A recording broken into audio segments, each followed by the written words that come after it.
Alright, it is Wednesday, September 23rd, and it is a beautiful day here in Minnesota.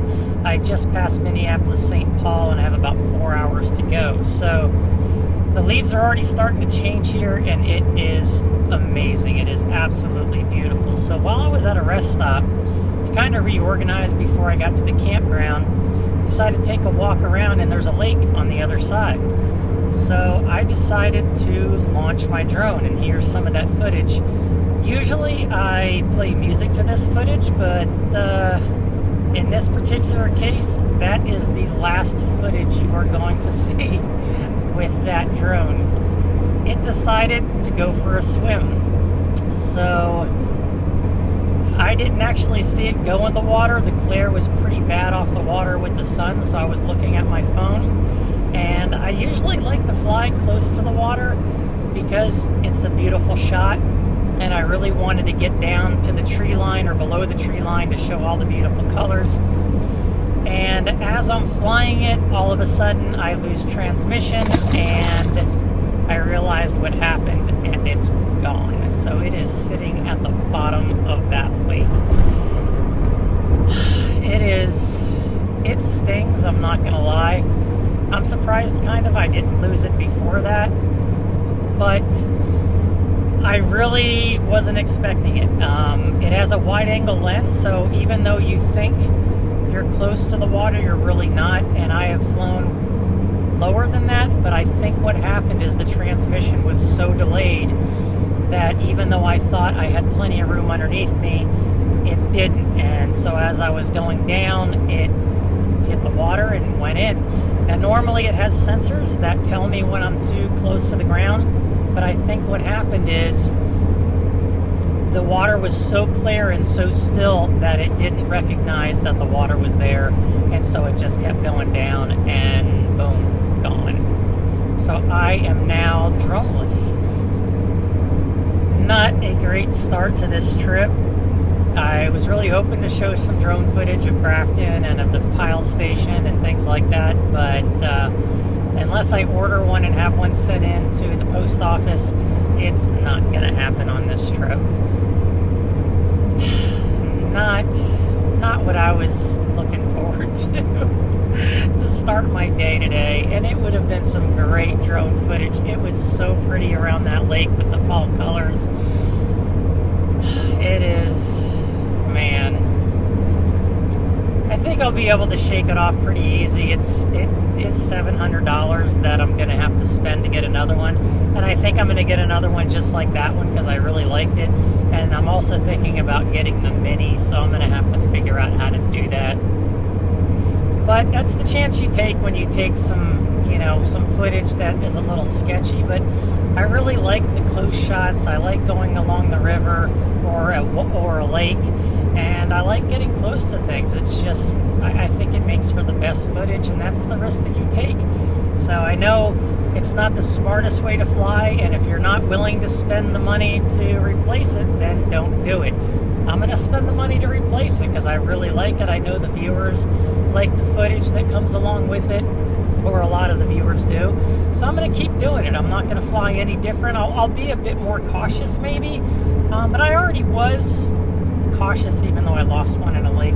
I don't try to fly where I'm going to lose the drone. And you can see from that footage, and for anybody that knows drones, I did not think I was that close to the water to lose it. If I was, I wouldn't have done it to begin with, but I wanted to get the shot.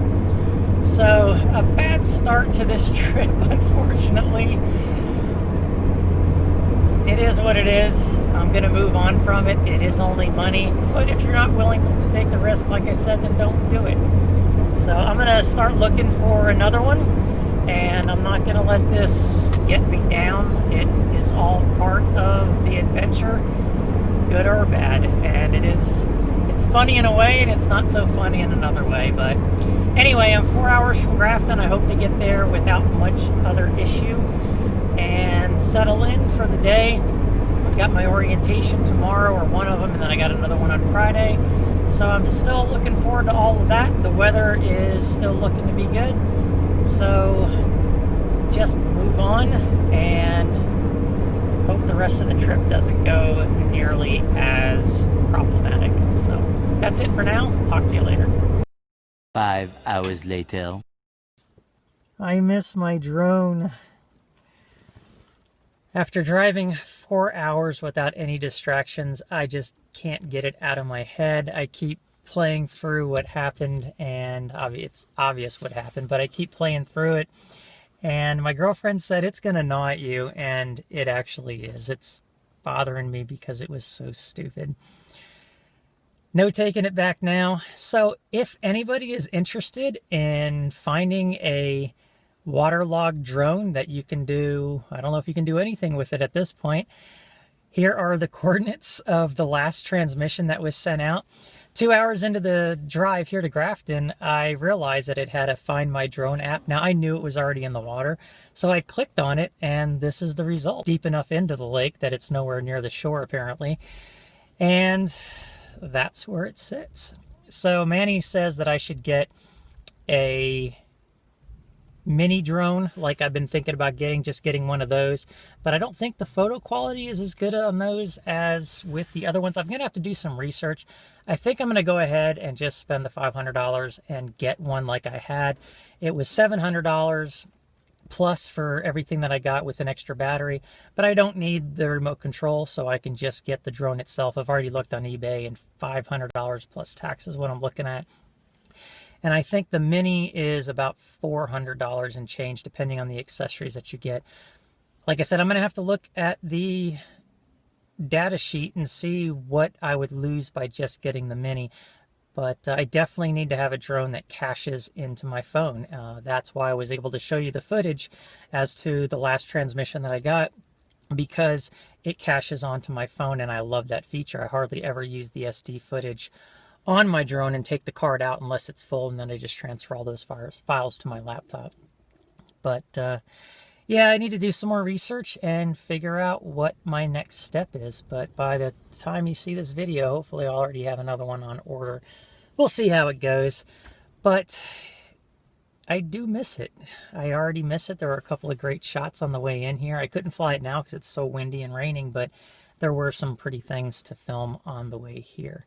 So, like I said earlier, it is what it is. You can't take it back.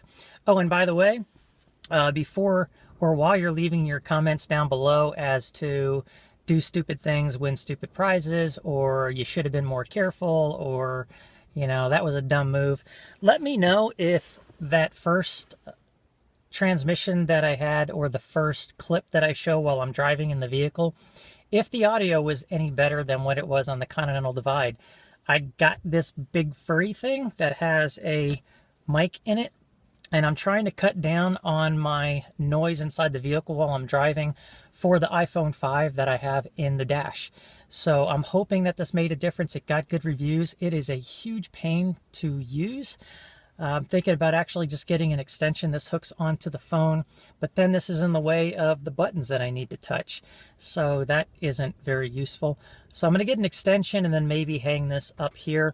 But I'm trying to cut down on the noise, obviously, that a lot of people complained about on my Continental Divide trip. And this was one way to do it. Manny had something like this for his phone. It worked well. Like I said, this got good reviews as well. So hopefully it did work. So when you're leaving those other comments, let me know, did it actually make a difference in the ability to hear what I was saying over the background noise? So anyway, again, I'm going on and on. So again, thanks for watching. Here's a couple of clips of the last few shots that I took with the drone. And hopefully in the next week or so, I'll have another one.